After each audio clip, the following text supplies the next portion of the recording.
Hello and welcome to the LCU Coaches Show Preseason Special Men's Basketball Edition. We are now joined by LCU head coach Todd Duncan. Coach Duncan is entering his 14th season as the head coach of the Chaparrals. In 13 seasons, Coach Duncan has amassed 244 wins and since 2019 has solidified LCU men's basketball as a top program in the LSC. Additionally, Coach has also now led the Chaps to 4 consecutive NCAA Division II tournaments, one of just a handful of programs to do so in the South Central region. Coach, thank you for being here and welcome back to the show. Of course, ready to get going. Excited to get to be with you again and see what this season, how it's going to unfold. Well, let's start off by looking back at last season. LCU went 23-11 overall, 16-6 in conference play. In addition to making that run to the NCAA tournament, Chaps also made a deep run in the LSC tournament, made it to the championship game. What did you take away from last season? Well, I think we're in a new era with the transfer portal and different things where I guess looking back, which I don't do a ton of unless it's just how can we get better, but I would say reflecting on last year, it was good to see new pieces come in and contribute immediately. I thought our team chemistry was great in terms of you're always adding guys, but just how they all connected and seemed to develop quickly, which is now the new goal for every team. And, I just think the more success you have, the more hungry you are for more. And we're just trying to build on what we've done. And each season has its new challenges, new opportunities. So it's not like there's really momentum from last year, but I think we can at least point to it as what's possible and try to reach beyond it.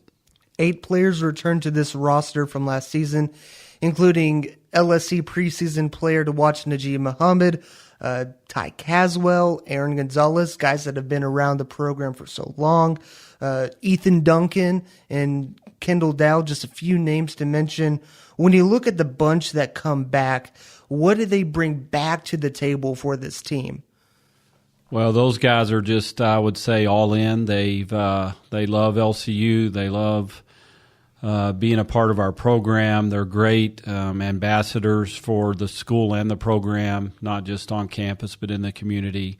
They're hard workers. Every day they just represent us so well. They're fun guys to be around.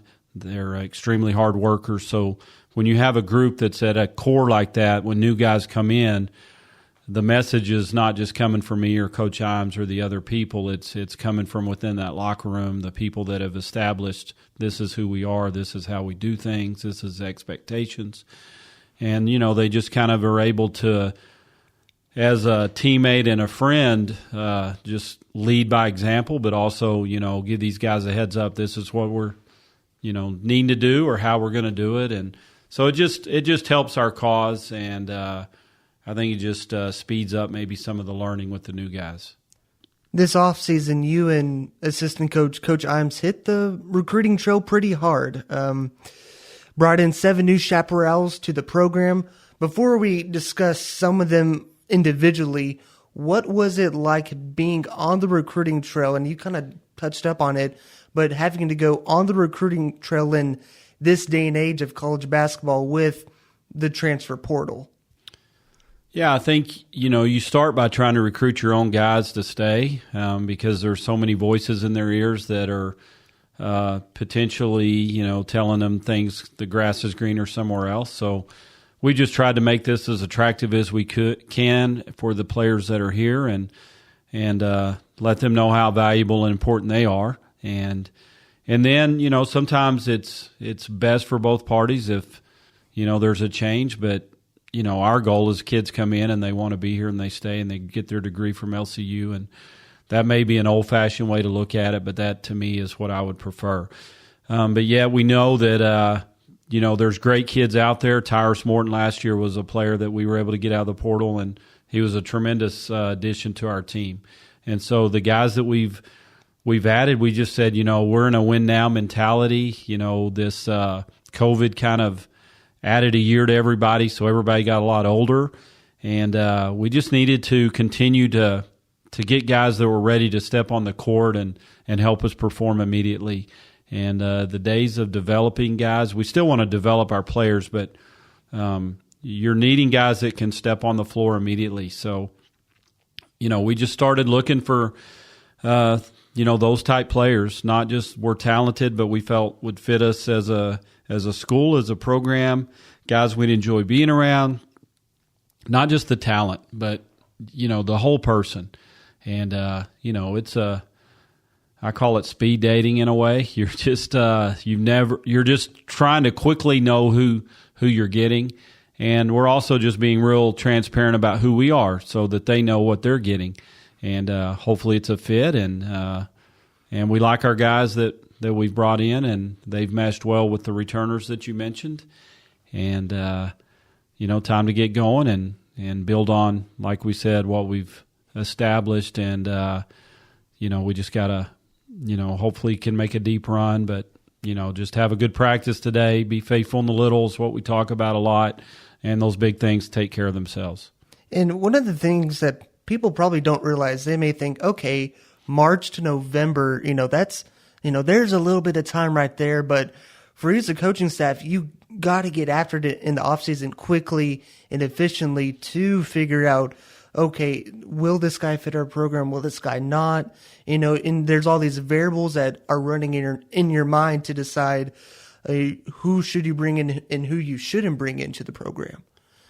Yeah, because as soon as your season ends, you're having conversations the next day with players that are on your current roster, and it starts immediately. There's no, go up in the mountains and rest for a couple of weeks and recharge. It's just it's unique. It's used to be the spring was for finishing your schedule, developing the guys that are coming back, and you kind of already knew who your team was.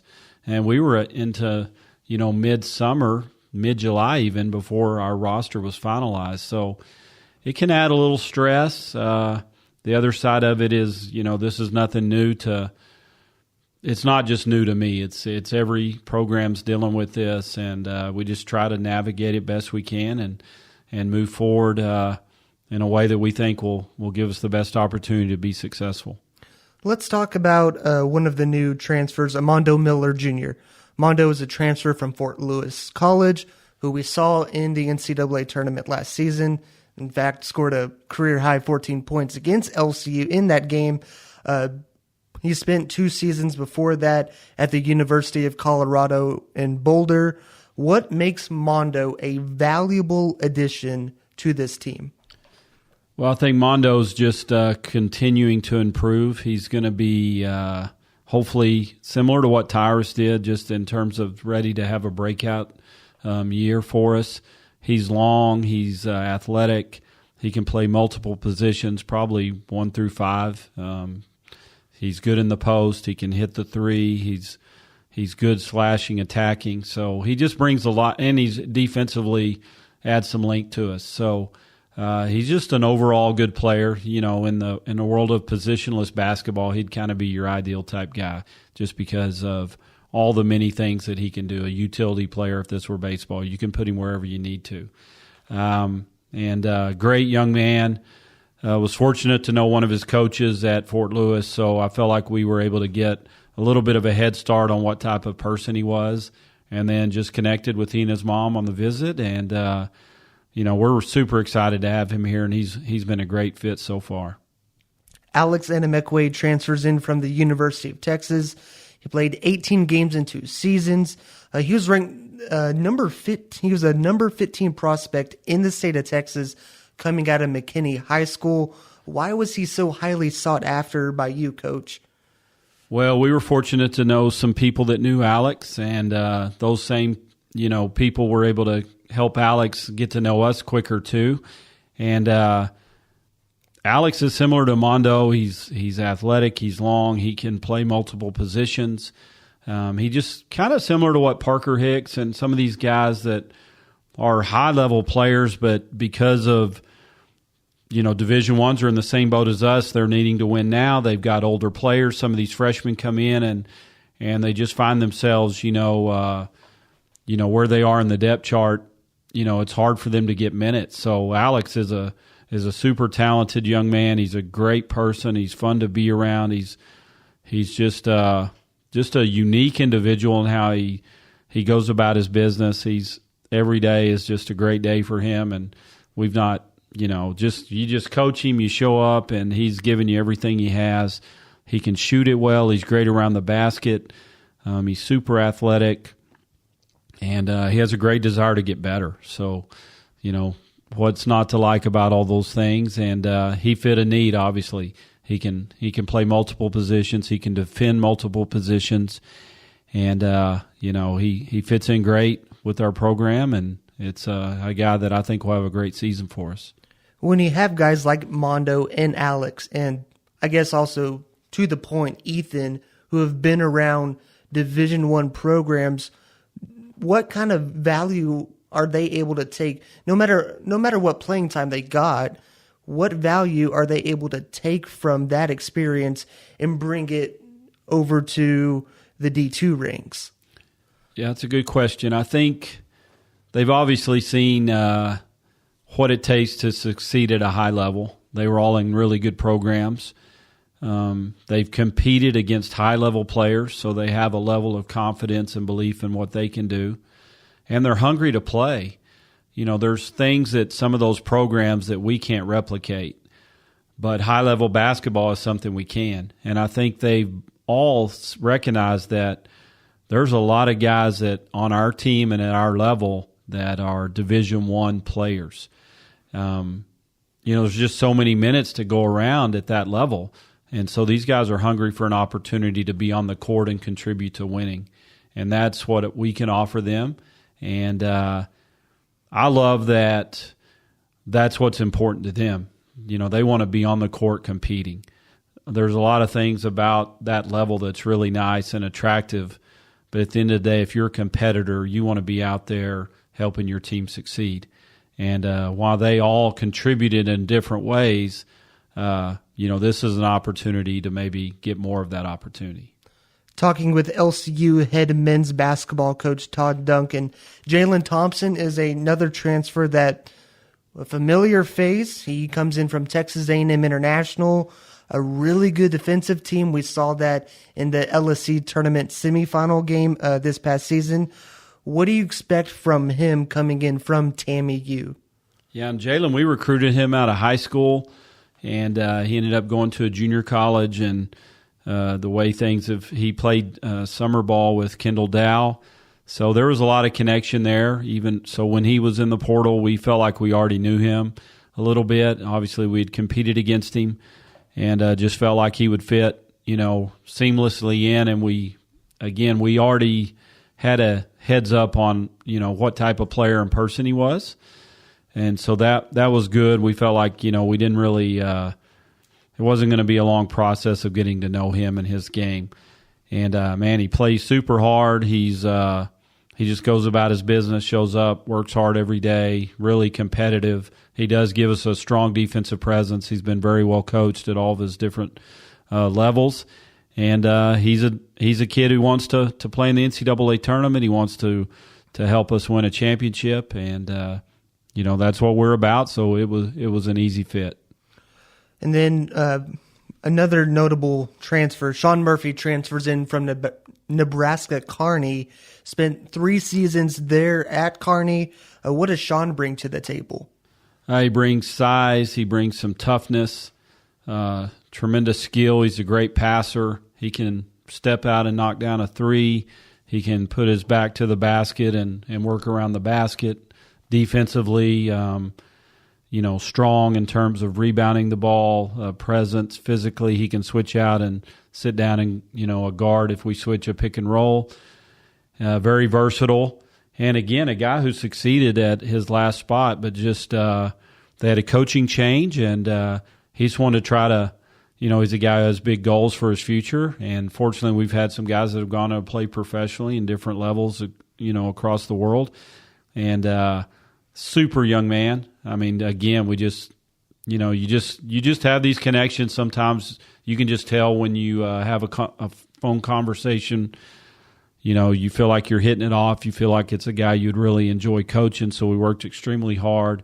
Coach Imes identified him first, and it didn't take long for me to see this would be a perfect guy to represent LCU, and he's done nothing but meet and exceed our expectations as well. So all four of those guys that you mentioned we're super excited about. The other new guys on this roster, AJ Kula, who played for MSU Denver, Albert McBride, who was at Pitt State 2 seasons ago, came to LCU last year as a student.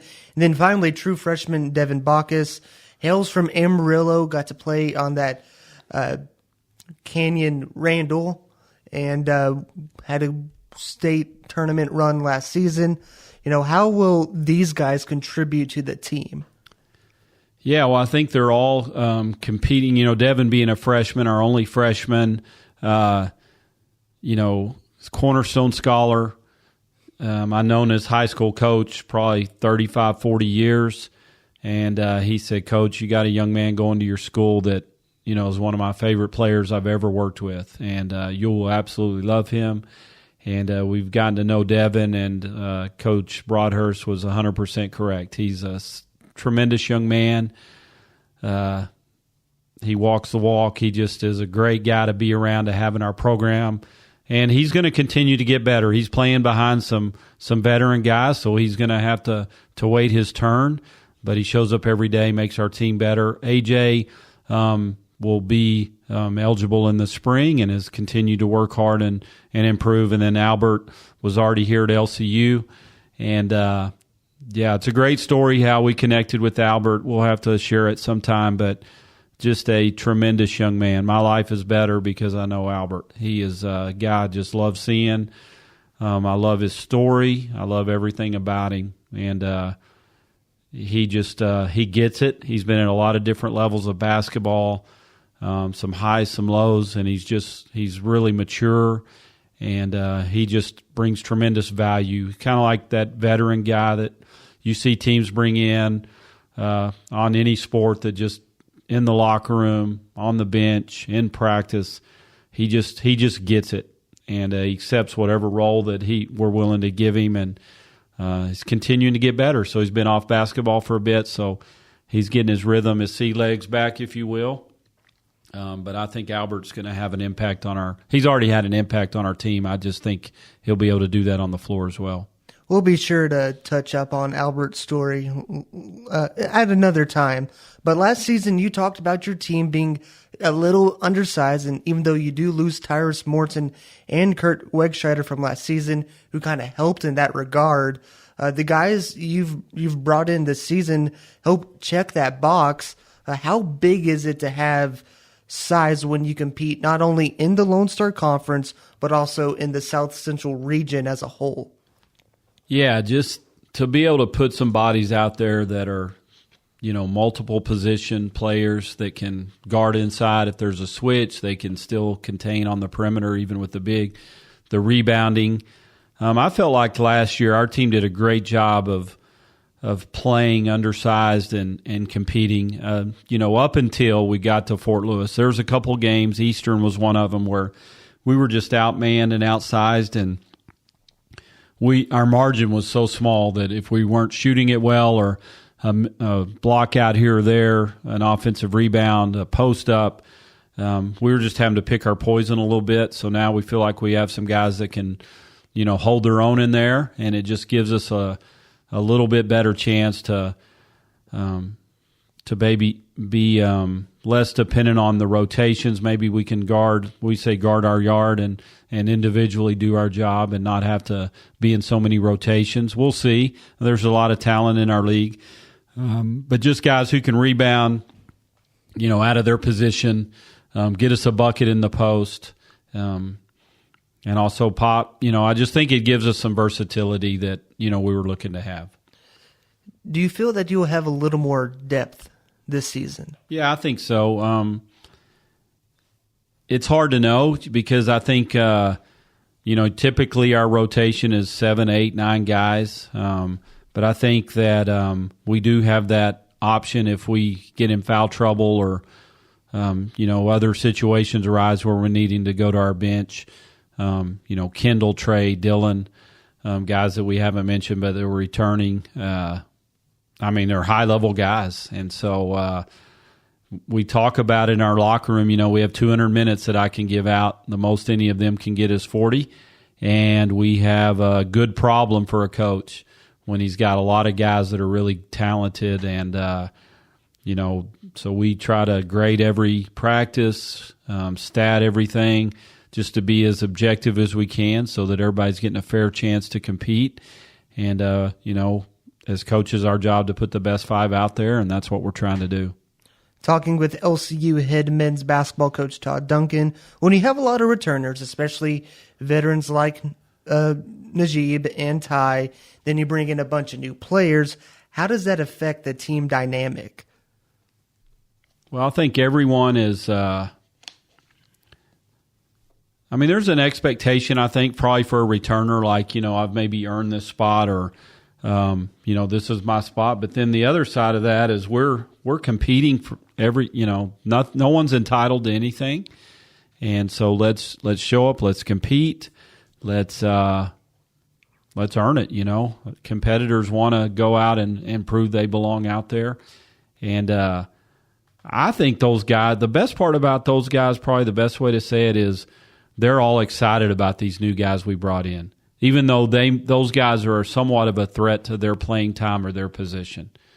They care about LCU. They want our program to succeed. They want to see us go as far as we can go. And obviously, they're not afraid of competition. And so they welcome it, they embrace it, and they're great teammates in the process, which says a lot about their maturity too. Last season, your team was one of the most prolific three-point shooting teams in the country, led the LSC with 335 three-pointers. Again, talking about kind of the new guys and what they bring to the table, do you want this team's identity this season to be, a three-point shooting threat, or do you want that to develop into maybe something else? Well, there'll obviously be situations in a game where you're trying to let's get the ball in the paint, or let's get this guy a look on this part of the floor in isolation or whatever. But at the same time, we always say, we're looking to get our shot, which is a room and rhythm jump shot, something at the paint, at the foul line. A lot of times the way we play is motion based, so we're just looking to get the best shot we can in that possession. And we've defined, what shot is a good shot for each of our players. And so we trust them to play within those confinements or I don't want to say restrictions, but each guy has his strengths, so we want him playing to those strengths. And so if they get the ball or get a shot in those areas, then we expect them to take it, and we want them to. And we tell our guys all the time, you always have the freedom to make a play and be aggressive, take care of the ball, get good shots, get back on D. It's a simple game in a lot of respects, so let's don't overcomplicate it for them. But, we've got good shooters. If we're getting them good shots, we expect them to take those, and we trust that the hard work they put in and their demonstrated ability will come through in the end for us. As the preseason has progressed with practices and scrimmages, what have you seen your guys work on to get ready for the season? Well, I think each guy individually has a plan. So when they're in the gym, we're working on things that are gonna, I just tell them, if you get better, our team gets better.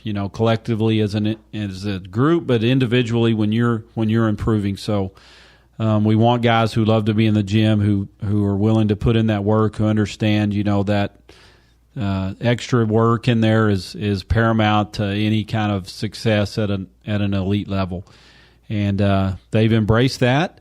And so for each player, it's a little bit different. But, overall, we're just trying to increase their strengths, minimize their weaknesses, and make some progress each day. And, the season is long, but we know looking back it'll go by quickly. So let's embrace each moment. It's not going to come around again. This team is only for 1 year. We've got some great seniors. We want them to finish strong. We've got guys who've invested in this program for a long time. and they deserve it, and we all need to give our best for them, for LCU, for this opportunity that we're all blessed to participate in. And if we just embrace that day in, day out, I feel like, this team can reach its potential. We talked the other day, like, potential's a bad word if you're talking about it after the fact. So right now, this potential of this team is everything before us. So we're looking forward to that. But what's going to keep us from being all in? And let's eliminate those things. And these guys have this short window of life where they get to compete at a high level in college basketball. So just helping them understand the importance and the blessing that is. And, you just hope best that they can at the age and stage they're at in their life, that they will just have the wisdom to understand the unique opportunity they have. Now, the LSU preseason poll is out, and LSU was picked to finish third in the LSC behind Dallas Baptist at number 2, West Texas A&M at number 1.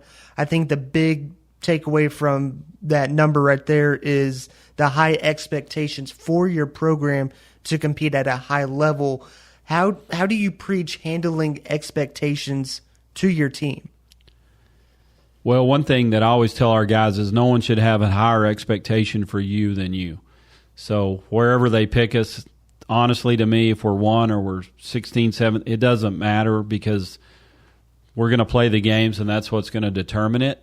I think you should always want a better result unless you want a championship. So the hunger for me is there to push this team, to demand from them, to hold them to a high standard, so that when it's all said and done, we can at least have the peace of mind knowing that we did our best.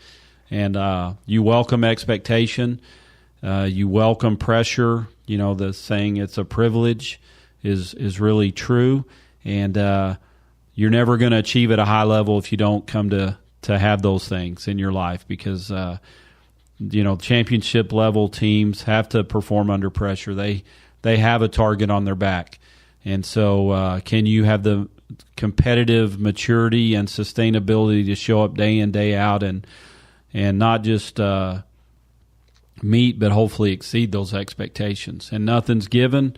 And like you said, we're one of 3 teams to have 4 straight NCAA appearances in our region, which is extremely hard, but that just shows that it's not a given. And so we're looking to get back there again, but it starts with a good practice today and tipping off next week. So it's exciting, and yet the process is really what we've got to be focused on. Looking ahead to the start of the season, the Chaparrals kick off their season competing in the D2 CCA Tip-Off Classic, this year hosted by West Texas A&M in Canyon, Texas. On November 1st, it's Missouri Western, and then the next day on November 2nd, it's St. Cloud State. What do you expect from playing those 2 teams?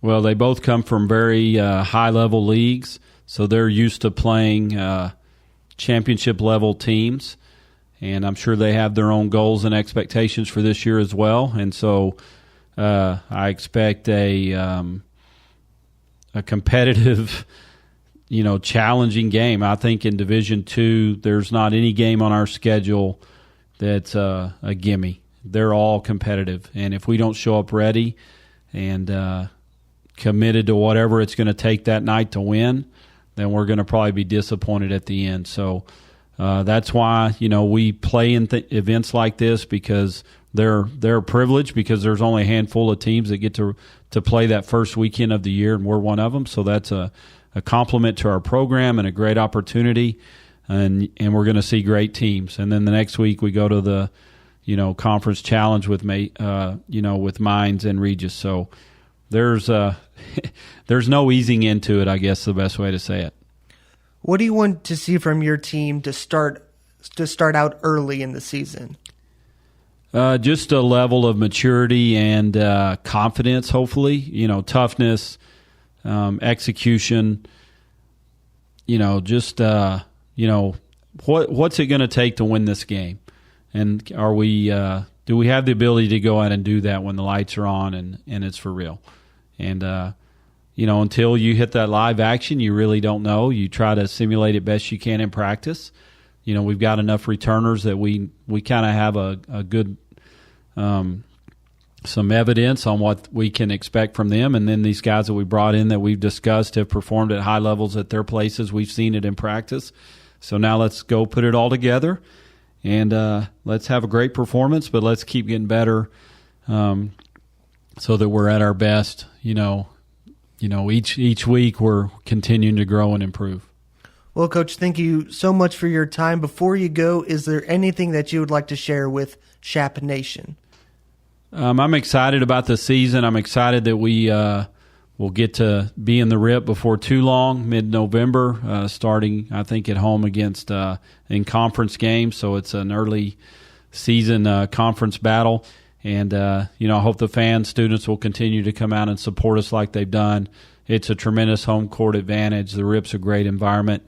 And to come watch the Lady Chaps and the Chaps compete this year, I think they'll enjoy watching our team and be proud of the young men that are representing us. Well, Coach, we appreciate you as always coming on to the show, and best of luck this season. Appreciate it, Brennan. That was LCU head men's basketball coach Todd Duncan. Again, the Chaps are in Canyon Friday, November 1st and Saturday, November 2nd for the D2 CCA Tip-Off Classic. Tip-off for each day is set for 1:30 p.m. Stay tuned to LCUchaps.com on when tickets will go on sale for that. You can catch each game for the Lady Chaps and Chaparrals in the D2 CCA Tip-Off Classic on 99.1 Chap Radio and chapradio.com. Thanks for listening to this special edition of the LCU Coaches Show. For Todd Duncan, I am Brennan Riker saying so long, God bless, and as always, go Chaps.